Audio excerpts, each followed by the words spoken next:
Hi friends, మీకు ఈ విషయం తెలుసా? అతడు మూవీలో మహేష్ బాబు గారికి తాతగా నటించింది నాజర్ గారు. కానీ ఆ క్యారెక్టర్కి ముందుగా శోభన్ బాబు గారిని అప్రోచ్ అయ్యారట.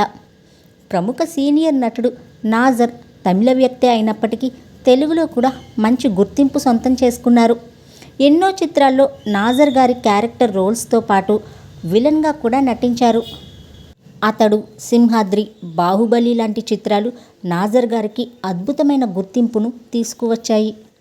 అతడు మూవీలో నాజర్ గారు మహేష్ బాబు తాత పాత్రలో చాలా బాగా నటించారు. అయితే ఈ పాత్ర వెనుక పెద్ద తతంగమే జరిగింది అని నాజర్ గారు తాజాగా ఓ ఇంటర్వ్యూలో తెలిపారు. త్రివిక్రమ్ గారు ఈ పాత్ర చెప్పినప్పుడు ఇది రెగ్యులర్ రోల్ కాదని, కొత్తదనం ఉన్న పాత్ర అని అర్థమైంది.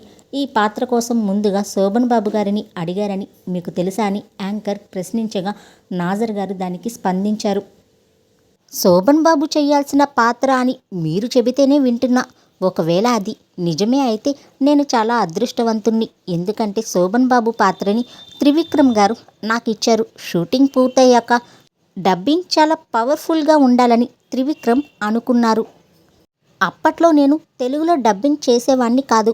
దీంతో త్రివిక్రమ్ గారు ఎస్పి బాలసుబ్రహ్మణ్యం గారి దగ్గరికి వెళ్ళారు. ఆయన నేను కమల్ హాసన్ గారికి తప్ప ఇంకెవరికి డబ్బింగ్ చెప్పను అని రిజెక్ట్ చేశారు.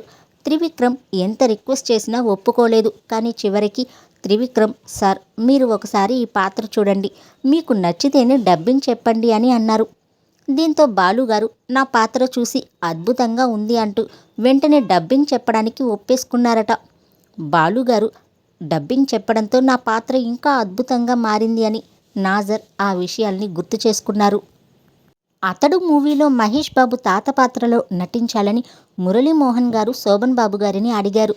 కానీ శోభన్ బాబు తాను హీరో పాత్రలు తప్ప ఇంకేమీ చేయనని రిజెక్ట్ చేశారు.